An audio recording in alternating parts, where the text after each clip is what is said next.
Hi, welcome to Relationship Matters. My name is And Jason, I'm Carling. and this is the podcast that we talk about things that you actually want to know more information on because we are two relational psychotherapists located in Ontario, Canada. Yes, and we are also both the business owners of Relationship Matters Therapy Center, a psychotherapy practice that, offers individual and relational therapy, including now family therapy. Ding, ding, ding. Hmm. And if what we really aim to do is improve connection and enhance relationships. And if you want to see more of our stuff, please follow us on Instagram at Relationship Matters Therapy. All right, Jason, what are we going to talk about today? Let's talk about trust. Heck yeah, let's talk about trust. Let's talk about trust, baby. Let's talk about trusting me. Let's talk about all the good things and the bad things that may be.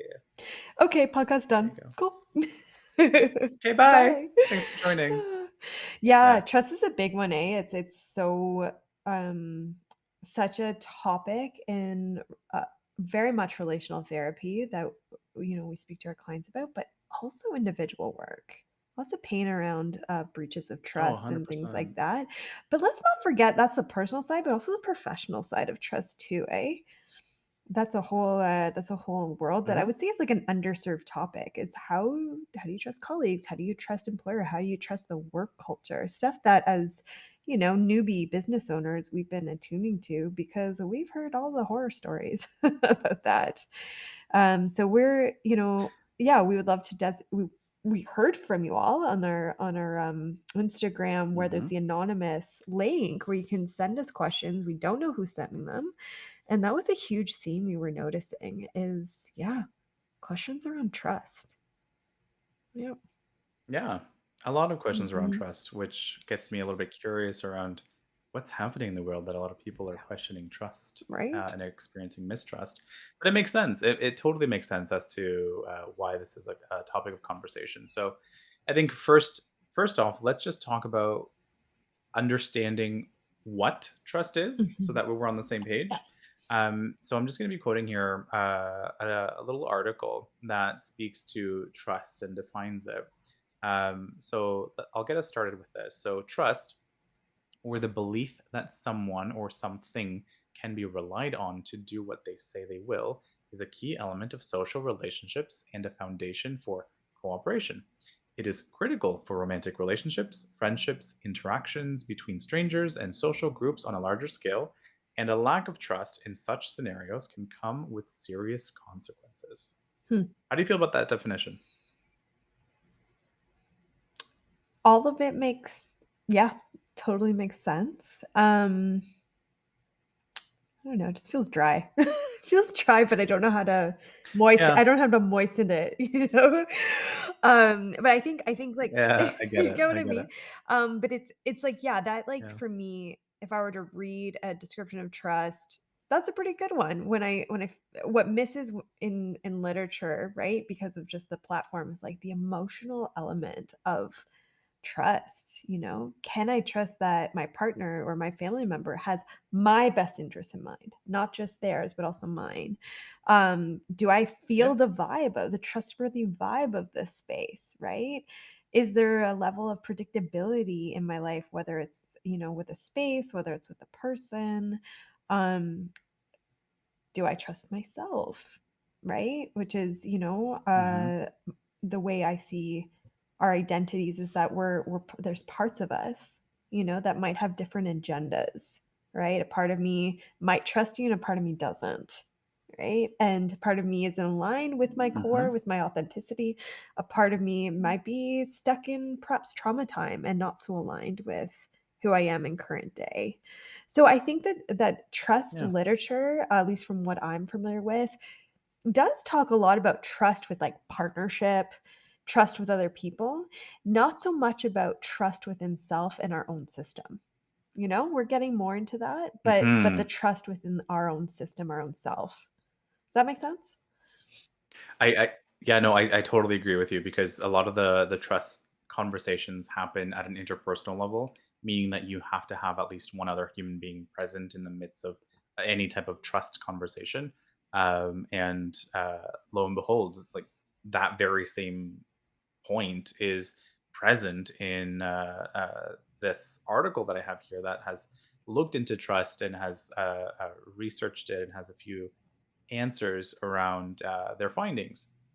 So, just to segue us into some of the questions that we had received from people anonymously, which, as a brief reminder, listen, if you have questions or curiosities around mental health, anything, be it mental health, relationships, communication, sex, sexuality, honestly, if you're curious about anything at all, by all means, hit us up on social media. We're on Instagram and Facebook, but let's be real, no one uses Facebook. But anyways, we're on Instagram, so you can go ahead and in our profile page, which is at Relationship Matters Therapy, all one word. There's a link that you can click on. It'll take you to this anonymous page for you to submit your questions to us, and we collect them.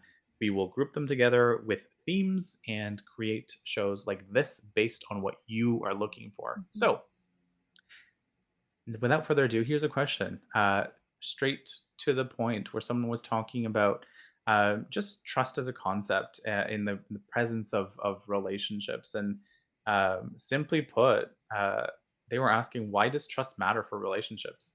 Period. And interestingly, that same piece of why does trust matter? Does it matter? And if so, how come? That's been looked at, and that's been researched, that's been evaluated a little bit. And here's what some of the findings are. And hopefully, this can generate a bit of a Mhm. conversation between you and I, Carling, around trust as being a cornerstone of any social relationship. And in this piece, social relationship is you and another human, be it in a romantic capacity, a professional capacity, in a friendship capacity, etc. It's just you and somebody else. So what they find is that with the presence of trust, um, uh, collaborative work is done more effectively, Mhm. with trust as being a very present thing. Um, Trust is something that you can lean on in order to be more willing to be vulnerable in front of somebody else. Yeah. So you're able to risk more effectively. You're able to be yourself instead of pretending to be a version of yourself. And going to the mental health side of things, uh, uh, being more willing to share intimate information with somebody else in a trustworthy fashion can also help reduce risk of experiences of anxiety or depression, and just build a stronger sense of who it is that you are. Mm. So those are some of the findings there. Mhm. Now, as a therapist, Carling, working with clients who I mean, I'm going to make an assumption here, but I feel like it's a safe assumption. Working with clients who very often will bring up themes around trust or mistrust or breaches of trust in one way or another. Um, does this do these findings fit with what trust is and what it sort of can bring people, or is there something missing here in your clinical experience? Mm.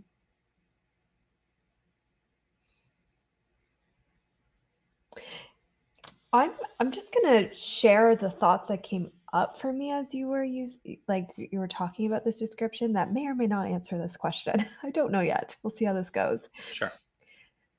What was coming up for me is this idea of safety and security in relationships. And we know secure attachment really does require emotional vulnerability in a way that's safe, right? In a way that that's not used against somebody, that's not exploited, that's not manipulated, that's not ignored or stonewalled, but that it's a reciprocal, emotional vulnerability of like being you with another person as much as you, right? As you can be with another Hmm. person. And that can develop such a sense of closeness. And I'm not just talking romantic relationships, but like friendships, professional, it just looks different, right? That vulnerability. If it's not safe though, usually that's because there isn't that security of trust in that foundation of the relationship, whatever the context that relationship is, right? And I know a lot of my work as a clinician is about not only developing safe and secure attachment relationships with others. I do this first. Do you have a safe and secure attachment relationship with yourself? Because if you don't, can you actually have the integrity of safety and security? Can you provide that to another person? Can you trust yourself to show up in the Mm, way that's authentic to who you are with the other person that allows them safe to show up that way within themselves with you? That was wordy. Can mhm, you be a healthy partner? Can you be a healthy colleague? Right? Can you be healthy in the relationship with yourself? If you can't be with yourself, if you don't trust your damn self, how can you show up in a trustworthy way with another person? That one I don't know if that's mhm, possible because you may always have parts of you that, although they're trying to protect you, those parts of you might pull you out of what feels core to your integrity and thus actually reduce safety mhm. and security with other people. Did I just psychobabble or is that making any sense, Jason? And please ask me clarity questions if No, not.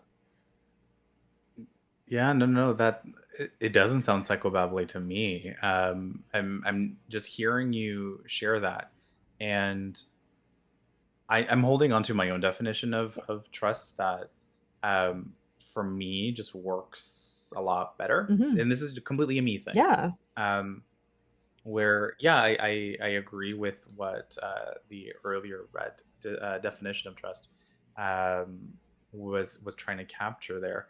For me, simply put, in a less wordy way, for me, trust is not a thing per se. Yeah. Because we talk about breaking trust, which in thinking that I'm like, what? So you can break trust like you can break a glass, for Mhm. instance, right? Like a Mhm. drinking glass. Yep. So we can break that. You can break a plate. You can break dishes, accidentally, of course. You can chip away at that.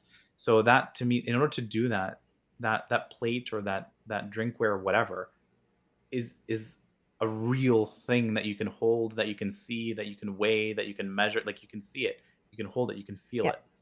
So it's easily identifiable as to how you can break it. Now, trust, I'm not saying that trust is fake. Trust is very real, Yep. but it's not a plate. It's not a cup, it's not a mug, it's not a thing that you can hold on to. So what is it?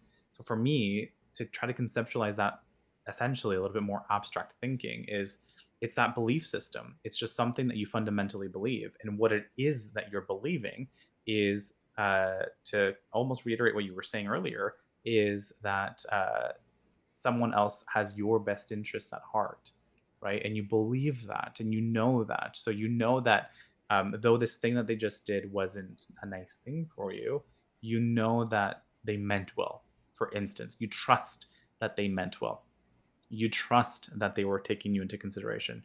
Though it might not feel like that, there's a part of you that definitely holds on to that belief. Mhm. Because there's no way of knowing fundamentally if that belief system is true, short of having someone else show up in the way that you anticipate them to show up Yeah. as, right? Yeah. Yeah, yeah, I really love how you're, speaking about trust as a process rather than this, like, tangible thing, you either have it or you don't, right? That Yeah. it is a ongoing process and part of that being, the belief system of knowing that the other person has your best interest in mind. What that activates for me too is, yes, best interest in mind, you trust that. Have they built that trust with you yet, though? Have they actually shown that to you? Or is that just something Hmm. that a part of you's holding because that's what you think you should how you should show up, even though that is actually putting you at more risk? Okay, so let me back up a bit. I think I'm going too fast here in the sense of this is where that can leave people vulnerable to be okay with emotionally abusive behavior or a physical violent behavior. Is, oh, yeah, oh, they just had a mistake. They have my best interest at mind, though. Well, do they? Right? So I think it's important to, yeah, part of trust is understanding that, the person has your best interest at mind, but they also need to show you that before you hold that belief system. right? Like, I think that's an Mhm. important piece too, and that's where the for me, the trust in self comes. Can I trust myself to evaluate that, in my relationship with that person, right? Or And mhm. here's the deal with that is that according to this one research study, it actually doesn't take that much to establish that trust. Because a question that was looked at, which equally ties into a question that someone Yeah, asked, I'm just going to yeah. blend the two. But the question is, are human beings hardwired to trust others? So is this something that just happens, or is this something that no, I don't trust you until you prove me otherwise? Because we kind of socially talk about it that way too, Mhm. right? That Mhm. we either like I don't know, like I hear you have my trust until you don't. Yeah. I also hear you have to earn my trust. So I don't trust you until I do. So a version of those. But apparently, recent neuroscience research on the mechanisms of trust suggests that human brains are actually naturally prone to trusting others. In one study, brain regions that were associated with positive emotions and decision making lit up when someone trusted a close associate to play a game fairly. So that would typically indicate that feelings of trust trigger social reward centers in the brain, kind of getting to our human beings hardwired to trust others. Kind of looks like yeah. So Mhm. to your point of have they shown you trust, or have they been able to build that up Mhm. preemptively for you to say yes or no? Yes, I would think that that's a necessary piece, and at the same time, I also don't think it's that laborious. If what research is showing that it's kind of we're naturally prone to trusting others. Yeah, that makes I think that that can coexist with what I'm saying, Yeah. is it's like the trust not like, "Oh, I do this and I do that, and, like, look at all the building trust." It's like, "Have you just not been shitty to me?" Right? Like, so Mhm. yeah, let's say, with this neuroscience, which makes perfect sense, it kinda legitimizes why I'm so trusting of the world all the time. Even though I've been had my face slapped by that many times, right? Um, so it's like, cool, but sometimes someone exploits that for people, right? Oh, you're already wired to trust me. I don't think this is necessarily intentional unless you're, evil, which I don't believe people are evil, right? Okay, edit that out. Did but it's like, just like, how do you ensure that you're still how do I wanna put this? If there's red flags, don't ignore them, I guess, is what I'm trying to say. Mhm. Like, don't take this as, like, truth that, "Oh, I should just trust a person ongoing," when they're showing signs that they're not trustworthy. And this is where I see, like, like, difficulty process of protecting self and trusting the other person and being compassionate towards their mistakes. Are they mistakes, or are they just not showing up as a Mhm. healthy partner or a healthy friend or a healthy whatever with you? Does that distinction make sense? Noti Yeah, like noticing and trusting red flags almost as if to say, if your gut or your intuition is saying something, don't ignore it Thank you. Yeah, I was trying to and yeah. stay curious. Yeah, I'm, like, finding it difficult to summarize. It feels, like, a bit, like, layered for me, like, this Yeah. process of trust. Perhaps this trust is layered, you know? But yeah, it's like yeah, I would say it totally is, like, yeah, most things are layered, come it's on, true. right? Like, it's not things aren't that linear, Yeah. and what you and I are trying to do, even just right now, is trying to distill a complex, multifactorial, multi-everything Mhm. concept in a streamlined, linear way that's very bite-sized and digestible, like, that's a big pill to swallow, Yeah. right? Like, it's a hard task to do, so yeah, like big picture, totally multifactorial, a lot of different moving parts here, but to keep it as simple as possible, that's what we're trying to do here is by recognizing, look, um, trust needs to be built. You like need to have been demonstrated that someone is trustworthy, while at the same time, that task is not one that takes years and years and Yeah, years and years and years and years and years. Like it's it true. doesn't take forever. Yeah. Why? We're just talking about research that says that we're actually naturally prone to trusting others. Mhm. So, and in that same research, there's cultural differences as well True. that present themselves. Yeah. That culturally, some are more trusting than others. So if I just go into this piece a little bit, here's what they were finding that, yeah, levels of trust definitely vary widely between cultures. Americans, for instance, have been found to be more trusting than Germans or the Japanese. Hmm, Levels of trust can even vary within societies. So, Northern Italians, for example, have been found to be more willing than Southern Italians to keep money in banks, which indicates greater societal trust. hmm, interesting. So, all in all, to say, look, big picture, though we're all human beings, there are going to be different moving pieces, Yeah. such as culture, Yeah. gender. s- Like, I mean, I can keep going on that list, but I don't want to. Like, different Yeah. moving pieces about who it is that you are and what makes you you, where you end up coming from, what your values are, who your family is, what your family taught you, etc., etc., etc. That will factor in how easy or difficult it is to gain or regain or repair trust. Mhm. Yeah, and, I appreciate the idea that it's not like this big, laborious task of building trust, that it's not gonna be decades long, perhaps, right? However, Mhm. I have different insight about the rebuilding trust process after a rupture, like a significant rupture of trust. As in, that Mhm. certainly, what I've seen in my clinical work and in my personal life can take a fucking shit ton of time. You Yeah. know? Yeah. And require the trust building process can require a heck of a lot of patience and lots of capacity, lots of energy Mhm. between people.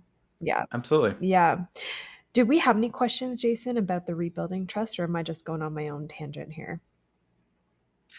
No, you're not going on your own tangent. Yes, we do have questions about it, in different capacities, but it's all about sort of rooted in distrust, and in addition to conversations about uh, rebuilding trust. So, Okay.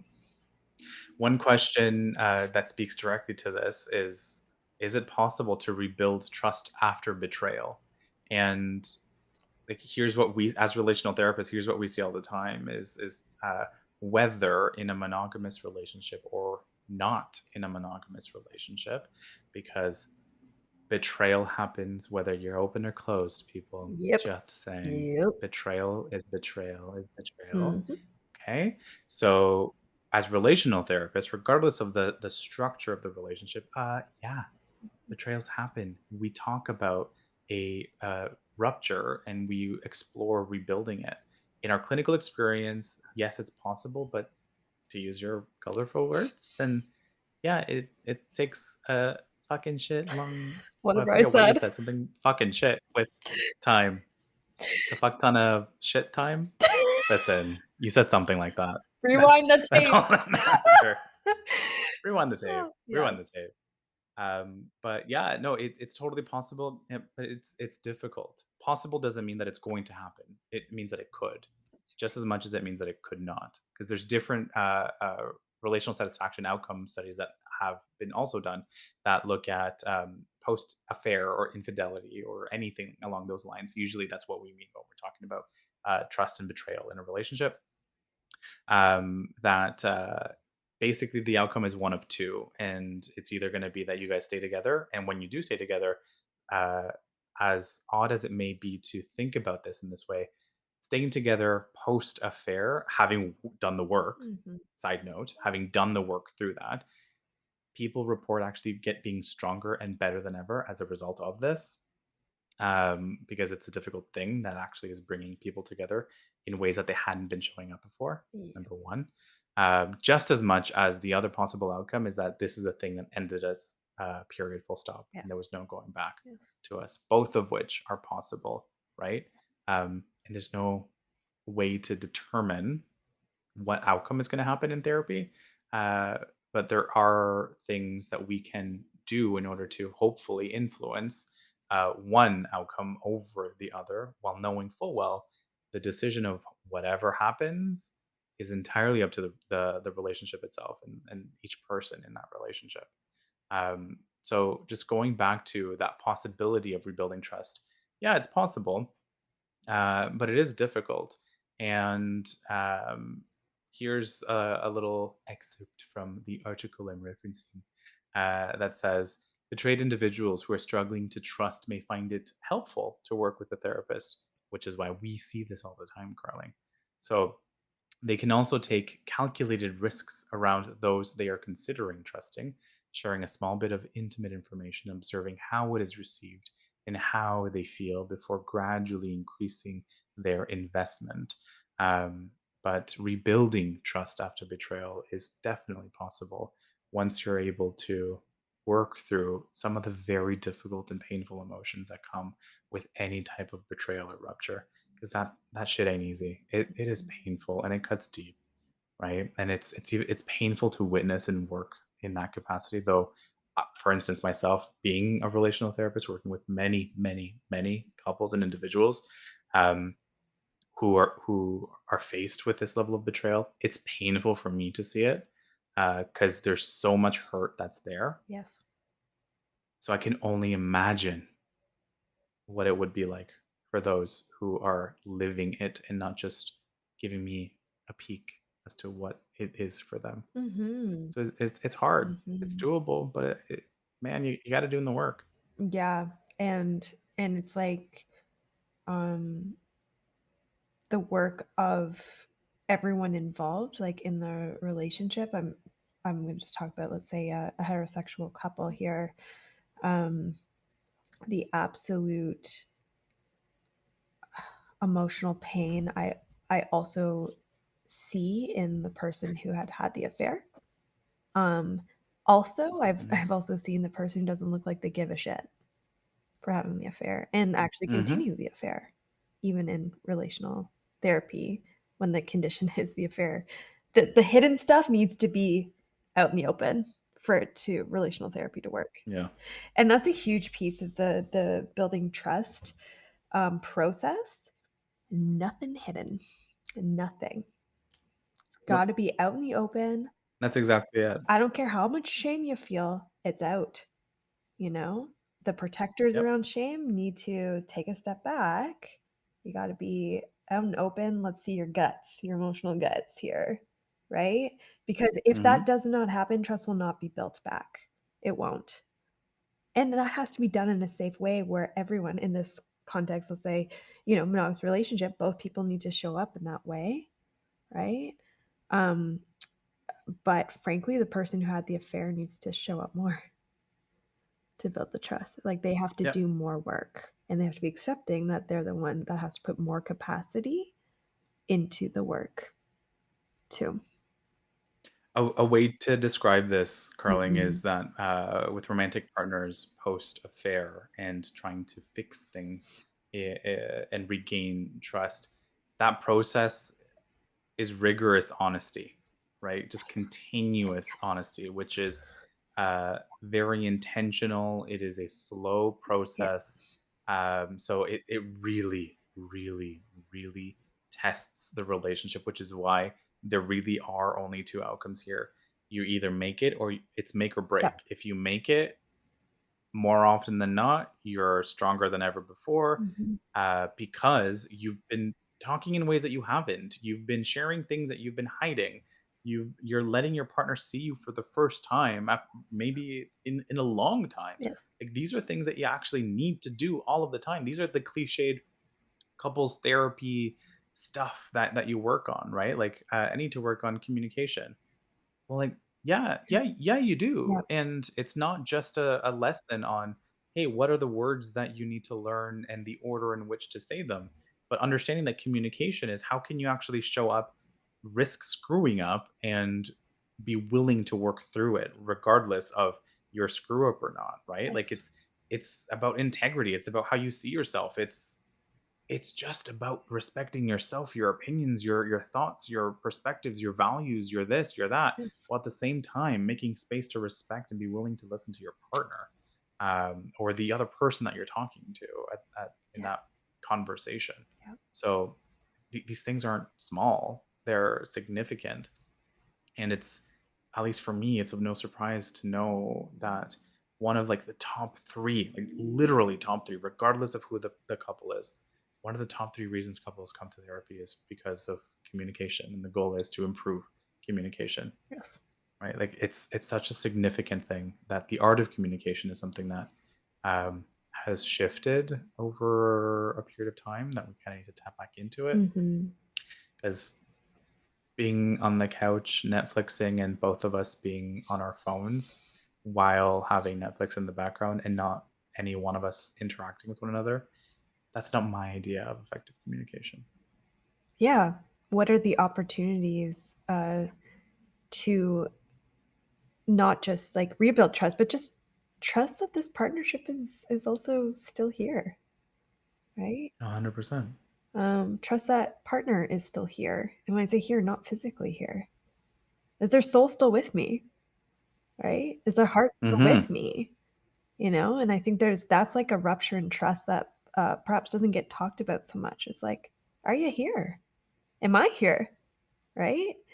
And, like, there's the obvious tangible breaches of trust, but the trust breaches that happen when you aren't showing up for each other or you're not showing up for self. You're showing up for work more than me, Yeah. right? Showing up for kids more than me. Ouch, right? So I think, Mhm. which that with how we've been talking about trust building process happens in the same way for those types of breaches too.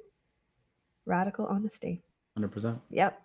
Communication is not Mhm. about just talking to each other. Communication is, can I show up as me and you show up as you together? Can this work? Can we have the compatibility and chemistry? Can this work? Right? Is this safe? Is Yeah. it safe to be me? Am I It safe enough for you to it be you? Yeah, go ahead. it's not about talking to one another, communication is about what it is that you're trying to accomplish. Tell me more. What do you mean? It's not conversational in the sense of find the right words and say the words and cross your fingers and hope for the best and then be pissed when it doesn't go Right? according to plan. Yeah. But instead, communication is all about what's the point? What are you getting at? And I don't mean what are you getting at in the sense of we need to clean the house or I need your help or what have you. But rather, it's uh, I'm trying to stay in this relationship with you. I'm trying to respect you. I'm trying to support you. I want to support you. I want to be here with you. I'm trying to love you. I'm trying to make you feel as though you're not alone. Yeah. So communication to me is really not about the words that you use or the words that are See. spoken, but rather about what it is that you're trying to accomplish. And if you're Mhm. trying to accomplish partnership, then you better be good at communication. Yeah. If you're trying to accomplish complete remote vacuumed isolation, and that shit really doesn't matter. Yeah. But guess what? None of us live in a vacuum, so No, good sorry, not point. sorry. Yeah, good point. What is your intention? Yeah, What are you trying to accomplish? Yep. Yep. exactly. Well, So, Carling, in our last few minutes mhm. together, I was curious to know, are there any lingering thoughts around trust that you would like to share, or any takeaways that someone might want to consider as they're listening about to this podcast and thinking about trust in their lives? Yeah, I think it's really helpful to do what I like to call, like, trust check-ins, not only with, let's say, Mm. partnership, friendship, whatever relationship, just check in with yourself, right? And so I think of that as like, a scale or like almost like a spectrum, like scale of 1 to Mhm. 10. How much do I trust myself right here and now? And I can, like, take a moment with self. How much am I trusting? Like, I'm integral to my values. I'm, living my life. I'm showing up for me in the way that I want to, right?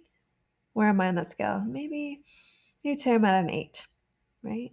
Okay, how do I feel that? The same questions in my partnership, my partnerships, right? How am I with my family or how am I at work, right? And then looking at that scale and just seeing, okay, what is in my control? If I'm at like a 5, what's in my control to make it a 6? What kind of conversations might I need to have? What might I need to let go of? What maybe I need to forgive? Right? Just to get that check-in. The check-in is like kind of a conversation starter between you and you, and then perhaps you and the other person, you and the Hmm. other people. And, I have clients, that come in to do this trust check-in with me every few months, relationally and individually, and I love to support people in that, because to me, that's all about accountability and good nurturance to self. Of course, relationships do. 100%. Yeah. So that's my final piece there. How about you? I love that. Yeah, how about And you? yeah, I guess what I'll say is I really appreciate that sort of trust check-in and that relational check-in because it just speaks to having a space and time to be able to show up for common ground, whatever that may be. And if the intention is to show up to make sure that we stay together because being together is kind of really important to me, and my hope is that it's important to you, then let's set aside the time to do that. And it's not about having to do that. It's about having the opportunity to even get to do that because not everyone gets to. Absolutely. Absolutely. So Yeah. it's that shift in perspective a little bit. Mhm. I guess for me, like big picture is in this conversation. Look, trust is such a big topic that we can take in so many different directions. Um, and just wanting to remind everyone listening and or watching this, because we do have that video side of things now, is that look, if you're struggling with trust or betrayal in your relationship, or you're holding on to mistrust and it shows up in a problematic way for you, and you're wanting some support to overcome that Mhm. and just change that in the ways that you're living life around you, there are supports around you short of limiting it to your friends and family and so on and so forth. You have healthcare practitioners like Carling and myself who are available for you to access and be supported by. So we have a practice. It's Relationship Matters Therapy Center. Our website is www.relationshipmatterstherapy.com. You can give us a call too at 226-894-4112, where our admin team is ready to speak to you, get a little bit of an understanding as to what it is that you're hoping to be supported in, and set you up with a therapist who would be able to support you in wanting to navigate this change Mhm. and repair work around trust and mistrust and betrayals. So, if you're needing some extra support from licensed mental health providers and practitioners, then reach out to us. Again, our website, relationshipmatterstherapy.com, phone number 226-894-4112. You can shoot us an email, or also hit us up on social media. We're on Facebook, Instagram, and others coming soon. But our Instagram handle is at Relationship Matters Therapy. So there's resources available. We're here, we're ready. We're just waiting for you to let us know when you would like to be supported. So Mhm. call us now. And on that note, we're Relationship Matters Therapy Center, improving connection and enhancing relationships. Take good care. Take care, everyone.